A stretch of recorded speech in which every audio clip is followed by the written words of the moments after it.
Imagine a 7-year-old child who doesn't ask for the newest toy, but instead asks if the electric bill has been paid.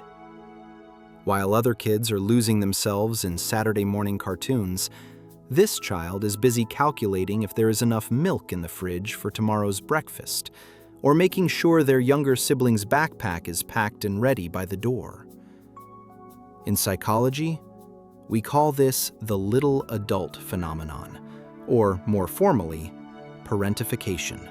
It is a striking contrast to the carefree nature we associate with childhood, and according to neuroscience, it changes the very architecture of a developing brain. If you were the child who was praised for being so mature for your age, or the one everyone relied on because you were the responsible one, stay with me. This isn't just about having a high work ethic or being a natural leader. It's about a specific psychological adaptation that happens when a child is forced to skip the developmental stage of play and move straight into the role of a protector or provider. We are going to break down why this happens, what it does to your dopamine system, and why you might still feel like you're waiting for the rug to be pulled out from under you, even decades later. Let's start with the obvious question. Why does a child take on the weight of the world before they can even reach the top shelf of the pantry? Usually, it's a response to what researchers call a high-contingency environment. In these homes, the safety and stability of the household are not guaranteed. They are contingent on the child's behavior or alertness. Whether it was due to a parent's physical illness, emotional absence, or economic instability, the child's brain learned to predict consequences in real time. Cognitive psychologists describe this as a form of hypervigilance. When the adults in the room are inconsistent, the child's prefrontal cortex, the part of the brain responsible for complex problem-solving and predicting outcomes, is forced into overdrive far too early. While a typical child's brain is focused on play, which builds social intuition, the little adult's brain is focused on survival, which builds a specialized kind of tactical intelligence. You learned to read the room, to interpret the slight change in a parent's tone of voice, and to fix problems before they even started. But here is where it gets interesting from a neuroscientific perspective.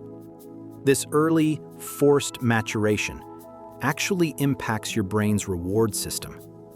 Usually, children get hits of dopamine from novelty, play, and exploration.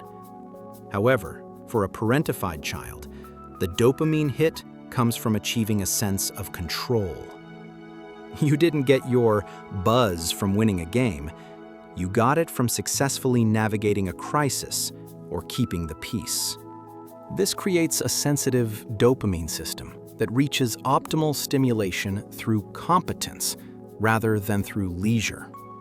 It's why, as an adult, you might find it almost impossible to truly relax on a beach or sit through a movie without checking your email. Your brain is literally wired to find restoration in being useful. To you, doing nothing doesn't feel like a recharge. It feels like a dangerous lapse in guard. There is also a fascinating concept called the internalized supervisor. Research published in the Journal of Adult Development shows that people who grew up as little adults often have a heightened activity in the anterior cingulate cortex. This is the area of the brain that monitors for errors and conflicts. You aren't just sitting there enjoying the silence. Your brain is throwing a whole party of mental processing, scanning for what might go wrong next. You've been the bridge holding things together since you were 8 years old. And bridges don't get to take a day off. But here is where things get messy in adulthood. Because you learned early on that you couldn't always count on someone being there, you likely developed a pattern of self-reliance that borders on anxiety. You might be the person at work who never asks for help, not because you're arrogant, but because asking feels like admitting defeat. You've spent your life being the one people run to, and the idea of being the one who needs a shoulder feels fundamentally unsafe. Psychologists note that this often leads to a unique approach to relationships.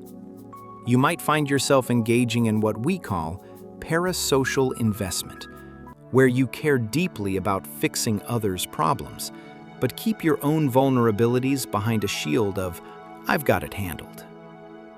You bring your whole self to the table, but only the parts that are functional, polished, and ready to work.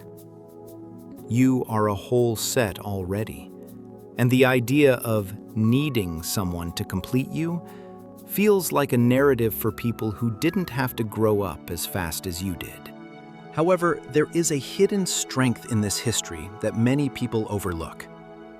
Because you spent your formative years in a world where information had a physical cost and actions had real consequences, you developed a mechanical intuition for how the world works. Whether it's fixing a literal broken sink or navigating a corporate restructuring, you have a belief that with enough patience and a mental screwdriver, you can master the situation. You aren't just good under pressure, your brain was forged in it. The challenge for the former little adult is learning that solitude and safety are not the same thing. Some people embrace staying at home or being alone because it gives them a sense of control they never had as a child. At home, you control the lighting, the noise, and the vibe. You don't have to manage anyone else's emotions. This is a healthy adaptation, but we have to be honest with ourselves. Are you choosing peace, or are you using your independence as armor against the vulnerability of connection? Healthy adulthood, for the little adult, comes from a place of abundance, not scarcity. It's the realization that you no longer have to earn your place at the table by being the most valuable or responsible person in the room. You're allowed to be bored. You're allowed to be soft. You're allowed to solve problems by Googling the answer instead of carrying the weight of the world on your shoulders. If you recognize yourself in these traits, the hyper-responsibility, the difficulty with asking for help, and the brain that never stops scanning for the next electric bill, I want you to know that you aren't broken. Your brain is just an incredibly efficient machine that learned to protect you before you even knew what you were being protected from. You've spent a lifetime being the bridge for everyone else. Maybe it's time to let someone else hold the weight for a while. To help me understand how many of you lived this experience, I want you to type the word steady in the comments.